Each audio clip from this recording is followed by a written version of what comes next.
work on some upper back and shoulder exercises, what's nice to do first is spend a few minutes doing some mobility work in order to improve your range of motion so that you can work on strengthening through your full range capacity. So Ellie's going to show some rolling or foam rolling for the upper back. And what typically we do as gymnasts is just go for a ride, go nice and fast up and down the roller.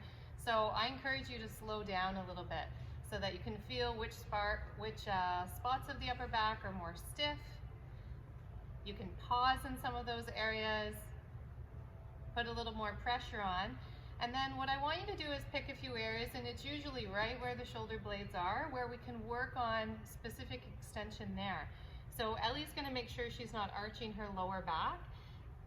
If she arches the lower back, she's just going to move where she already knows how to move. So we're going to keep the lower back really still so that she can focus on opening through the chest and shoulders and also mobilizing or moving through the upper back, working on the area of her back that has some limitations. And for you at home, it might feel like you can hardly move at all. That's okay. That means you're finding a good spot that you want to work on.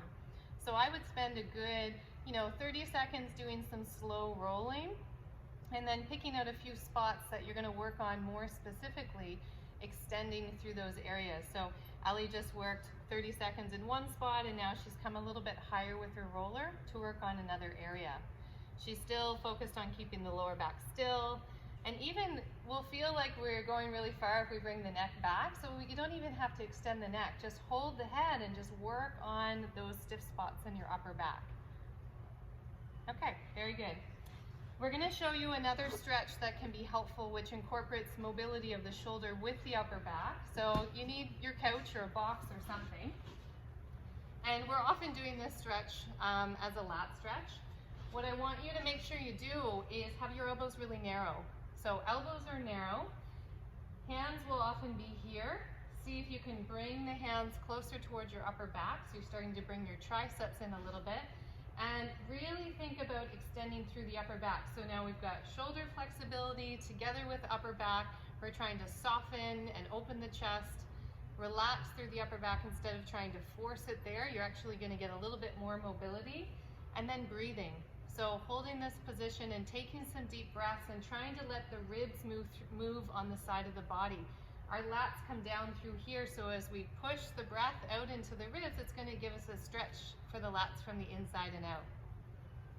So we've warmed up some movement of the upper back, we've released some lats. Let's come on back to the mat and just show a really simple cat and cow stretch. So now we're going to integrate some of that spine movement of the upper body, or the upper back, with the whole spine. So as Ellie goes into a cat stretch, go again. Here she's rounding pretty good. Here she's a little bit stiff or flat through the spine. So I want her to really think of tucking the bum underneath her. And then when she goes into a cow, she's just going to focus on arching and releasing tension through the upper back and relaxing through here. So cat stretch, she's going to think about rounding through the lower back more because that's where it's harder for her. And then for her cow, she's going to try and open the chest, let the chest sink down, and work on getting more movement through that middle part of the back of the thoracic spine. Okay, we're going to work on rotation as well. So thread the needle stretch. Ellie's going to hold herself on one arm, and then she's going to reach the other arm underneath.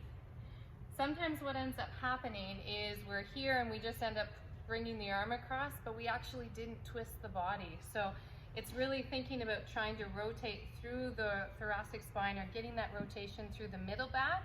That's going to be the most helpful part of this exercise. Also, when you're there, stay there and breathe. So you should feel a stretch or tension on the bottom part of the ribs, or the ribs closer to the floor. You're going to take super big breaths. So we're trying to move the ribs out into all those muscles and fascia to try and get a little bigger release from the inside out. If Ellie's in a good alignment, what will happen is she'll have equal weight through the legs. And if she feels like all of the weight is shifted over to one leg, it means the whole body is kind of shifted. Make sure you've got equal weight through the legs. That's going to tell you that you're in a good position. Let's do the other side. Sure. So she's reaching under. Ellie, show me what it looks like if you lose your position. Or even shift your upper body over. So now her upper body is over and her bum is over and her feet are way over here. So she's gonna align herself better. So bring herself back here. And she's gonna find her twist. She's gonna focus on twisting through that middle part of the back. That's the hardest part to get your twist from. Once she finds it, then she's gonna breathe and focus the breath into the lower ribs. So we're trying to use the breath to help us to get even more mobility in this stretch. And I would hold each one for a good 20 to 30 seconds. If it's something that's difficult for you, repeat it a few times.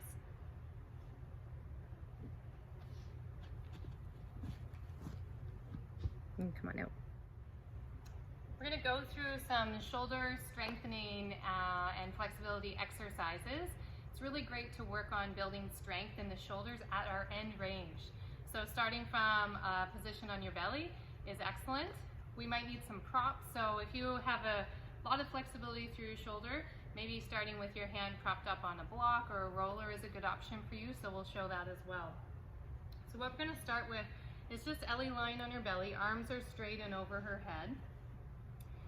Here we're going to do some arm lifts, but I want you, like we've been talking about, think about what the whole body is doing. So we're lifting the arms up, and what typically will happen is, go ahead Ellie, you'll lift the arms up and you start to arch your back, okay, and the legs come apart. So I really want you to think about how can I figure out what to do with the rest of the body. I'm going to think about squeezing my deep core muscles. Think of pulling your ribs in. Even though you're lying on your belly, you can still think about pulling the ribs in. You're going to really stretch and strengthen the legs and squeeze the legs together as we try and do and hold this arm lift. Typically the arms will go wide, so I want to see if you can get your arms shoulder width apart.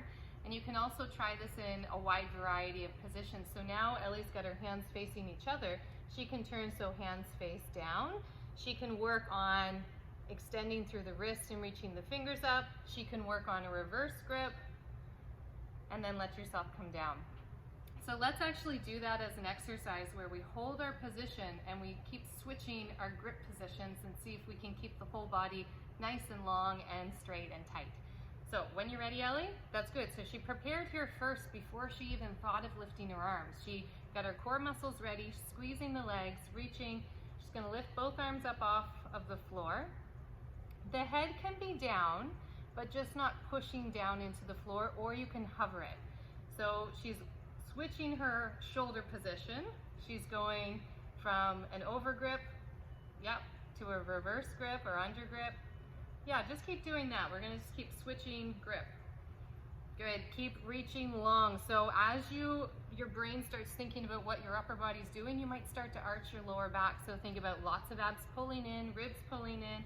We're doing some shoulder rotation in this position. And see if you can feel equal rotation through the left and right shoulder. Notice if the arms start to drift out.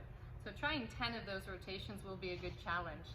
Then you might want to take a break and just come back into a shell stretch position or a cat stretch, just to give your back a little bit of release, especially if it started to do a lot of extra work as the body fatigued. Okay, we're going to practice pushing down into the mat or pushing down into a roller or a block, and then practicing just a pure lift up. So if Ellie just does it on the floor, let's do that. She's going to have her body nice and tall and straight. Push down into the floor for a count of 5, like she's trying to push her arms right through the floor. She's using her abdominals to help. She's tight through the legs, and then she's going to lift up off the floor as high as she can. Okay, so she can get up high enough that we could have something underneath her. So she's going to find her roller. We're going to do the same thing. She's going to push down for a count of 5, and then keeping the body nice and tight, she's going to lift up for a count of 5. And then again, she's going to come down, push for a count of 5. Don't just push with the shoulders. Think about pushing with the whole body, almost like you're trying to pike the body down into the floor. And then lift up for a count of 5. Okay, we're going to do 5 of these. So this is number 3. When she's lifting up, why not add in this nice extension of the wrist, especially if that's something that you struggle with, wrist mobility as a gymnast. Let's work wrist extension at the same time. So she's pushing, but she's lost her leg squeeze, so don't forget about that.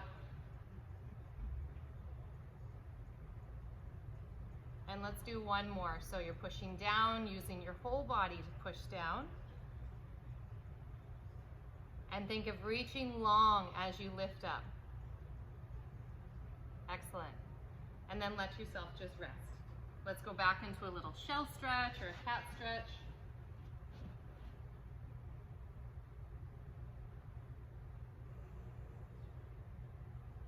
Okay, we're going to move on to doing some hovering of the chest. And the goal of this is to teach the body to extend from the upper back without automatically going into extension of the lower back, and to build some of our endurance and strengthen our back muscles. So Ellie's gonna prepare by getting the core muscles ready, legs tight and strong. She's just resting the forehead on the back of her hands, and you're gonna hover the chest and the arms up off of the mat. So the reason we want to do a hover is so that we can focus on upper back movement, lower back strength and stability. If she comes up really high, she starts to arch the lower back and kind of collapse down into the mat. So I want you to correct that by just pulling the ribs in the front, lots of ab work, and we're going to think about being long. Holding here, keeping the legs tight, she's going to bring her arms up over the head and reach, and then back down to touch. So we're going to do 10 of these. We're adding in arm motion to make it a little bit more complex, to also integrate and work on the arm lift. So as she's reaching overhead, she's going to go as high as she can. Excellent. And we're still thinking lots of abs. So you're going to feel all of your back muscles working, but you want your abdominals to work at the same time. So we've got lots of support on the front and the back of the spine. We're creating a nice long position for the body. Keep focused on reaching the arms up nice and high. Good, let's do 2 more times. Legs are squeezing. And then let yourself rest. You can go back into another little stretch.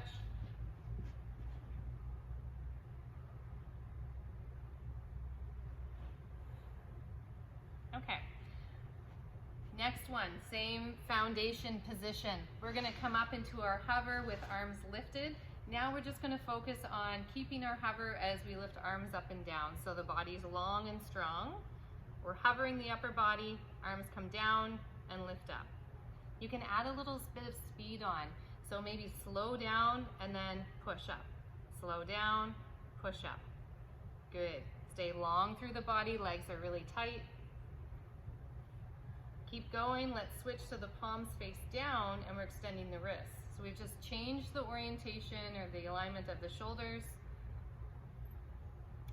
Keep going and let's reverse. So palms face up, and we're gonna see if we have the same mobility. So we'll often feel like this is a harder position to move or lift the arms in. Great, challenge yourself with that. 2 more times. So trying 5 lifts in each position. And then let yourself come back down to rest. How was that, Ellie? Hard. Hard. Yeah, it should be hard. If it feels really easy to do the arm lift, often what's happening is you're arching through your lower back, and you'll feel that the legs are coming apart and you'll feel like the legs want to lift up. When we create a good solid base through the lower back and pelvis, the legs are more grounded. So you can really focus on moving through the upper body. Let's add in a little bit of a twist. So last version of this, we're going to hold our hover position. Let's support our head, and we're going to rotate through the upper back. So one elbow comes down to touch, and then come back to center, other elbow comes down to touch. So if Ellie wasn't concentrating or knew what I wanted her to do, what she would likely do is start to rotate through the whole body. So she'd be doing this twist, and the whole pelvis would be rotating, the legs would be moving. You can see one lifts and one lowers.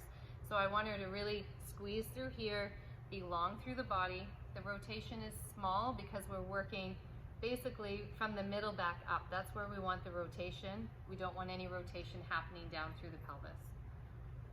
Okay, if you want a more difficult version, you can come up with straight arms. So we're going to work with a longer lever, lengthen the whole body, and then work the rotation through here. Arms are still up as high as you can. You can have palms down, palms up. Try different arm positions. Keep squeezing the legs. Here's if you've got balls at home and you want to just place them there to give you a reminder and something to squeeze. We're getting lots of strength happening through the legs and inner thighs, which is giving us lots of stability through our pelvis. Great.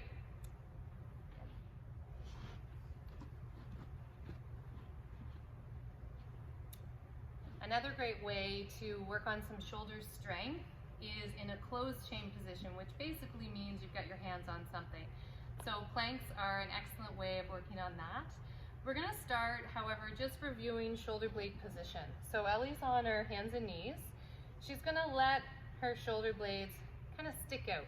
So the chest sinks down and the shoulder blades come closer together, and then she's going to really push into the floor and spread the shoulder blades without rounding.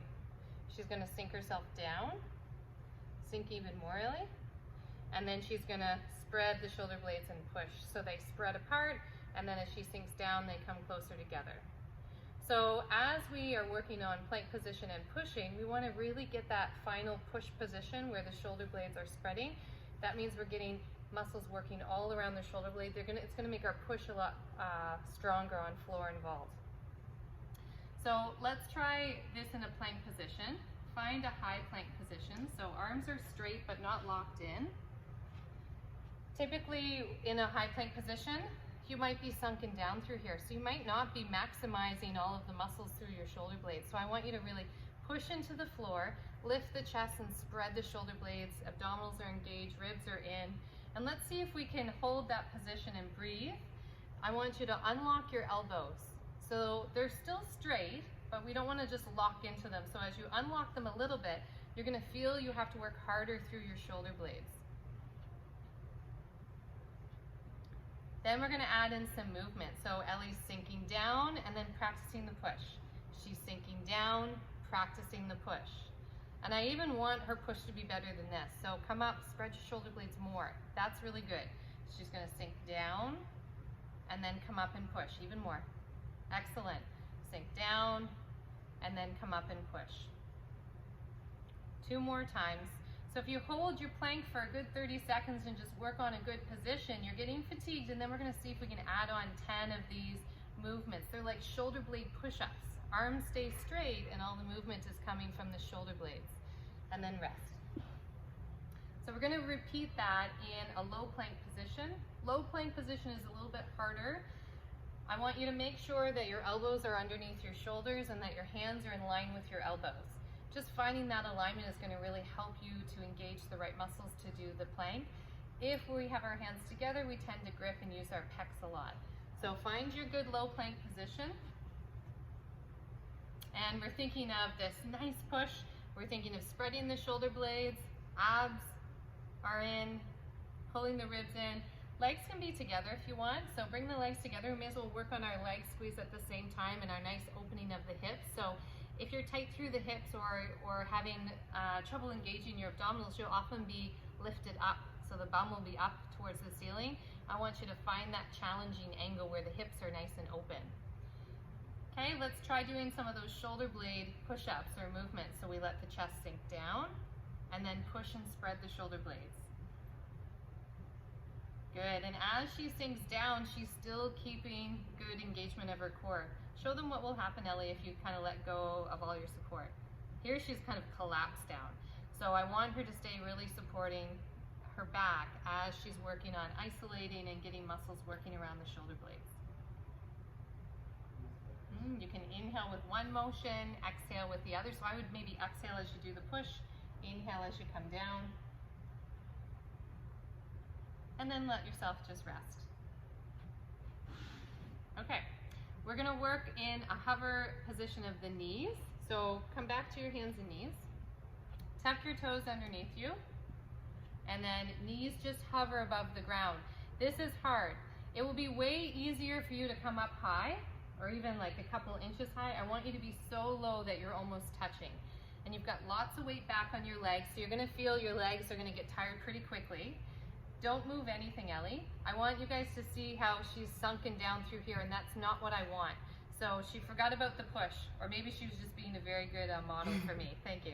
So we're gonna get this push We've unlocked the elbows, we've got weight through the whole hand, so if you only feel weight in one part of your hand, even check in and use your fingers to help you.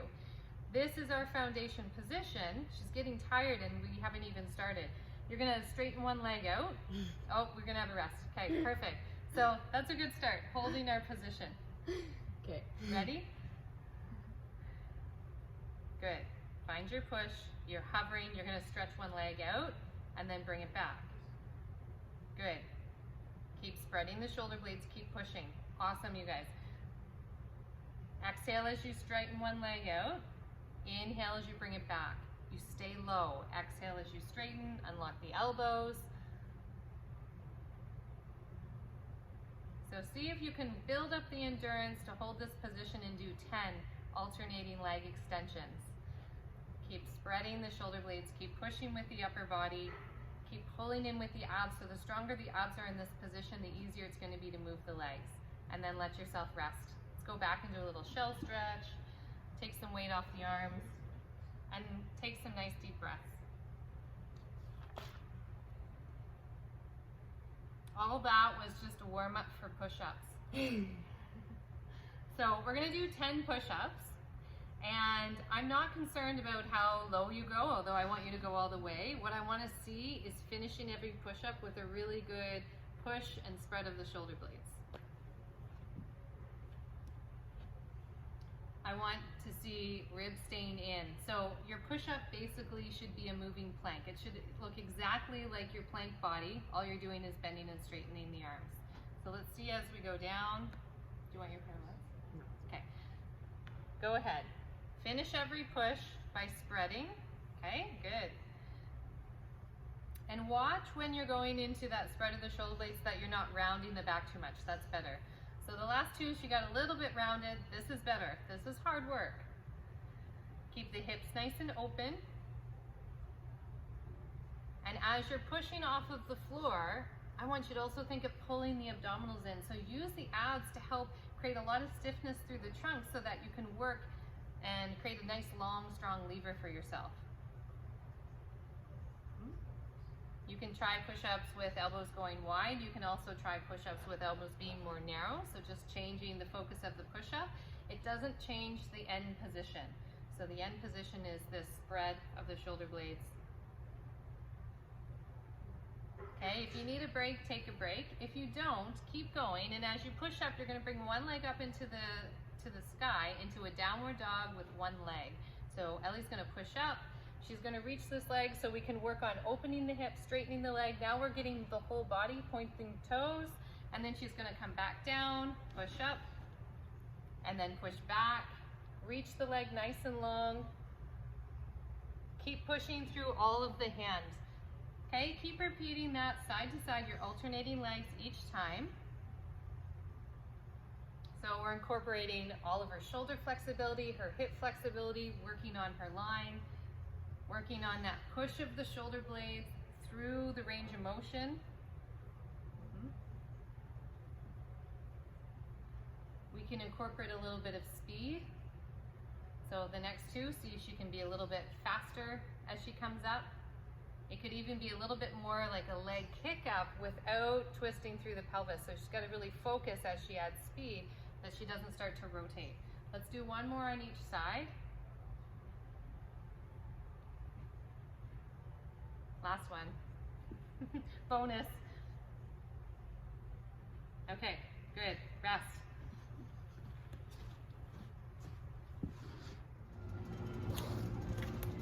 Okay, Ellie and I are going to walk you through a series of exercises to work on stability and strength in your handstand, handstand position, and also adding in some movement of the hips and see if you can maintain your good alignment. So the first one we're going to do is just coming up into a handstand against the wall and working on your handstand position, working on being really long and tall through the body. And then Ellie's going to do some movement from the shoulder blades and from the shoulders. So she's going to drop down and then push back up. So she's keeping the arms straight and trying to get all of the movement coming from the shoulders and the shoulder blade. Keeping the ribs in as she goes, and she's using the wall for a little bit of balance as needed, but she's trying not to be just leaning into the wall. So doing 10 of these, just working on this nice good push up. Always thinking about leg position as well, so squeezing the legs really tight.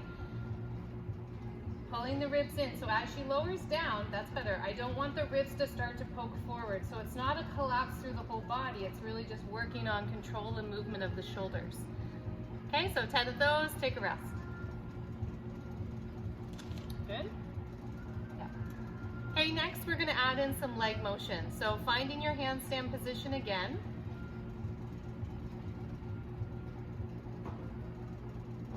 Using the wall for balance.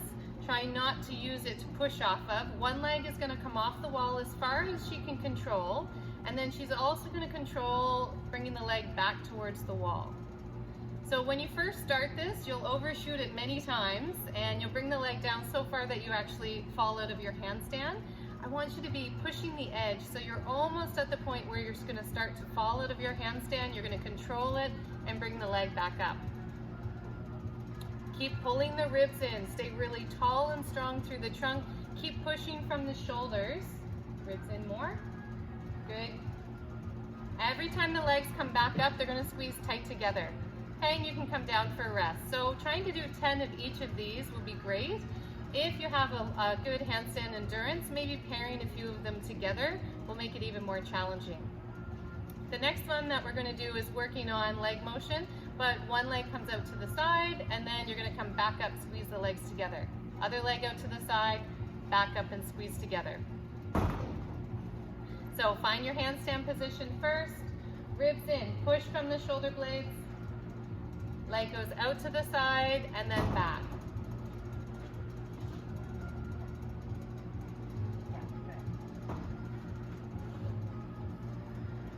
Ideally, we can go through a big range of motion of the leg, but start with something small that you can control your handstand position. Keeping the position of the handstand is more important than going so far with the leg that you lose your alignment. So you're doing 10, 5 on each side. When you're done that, come on down for a rest.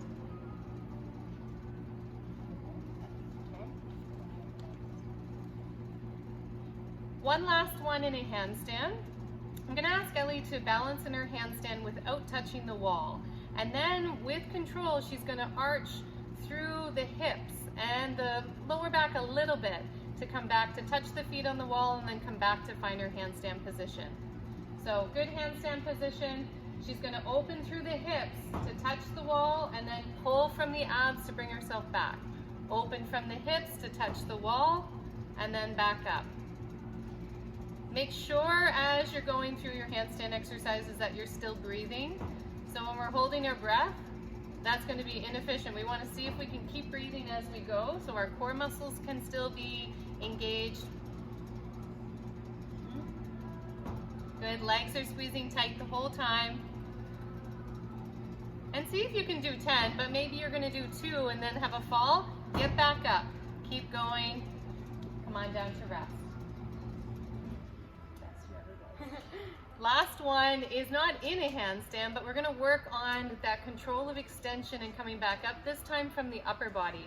So Ellie's standing away from the wall. She's going to have her arms up nice and tall. So we're getting into a handstand position. So she can pretend like she's in a handstand, and what she's going to do is start to arch the upper back until she can touch the hands on the wall. And then she's going to pull herself back out of it. Now, if it feels really easy for her, what she's going to do is come further away from the wall. Go too far from the wall, Ellie, and show them what happens. So if she's too far and she goes to reach back, what is going to happen is she's going to do a big arch through her lower back. And our goal is to keep the lower back pretty tall and straight while we get the movement through the upper back. So you have to be close enough to the wall to achieve that.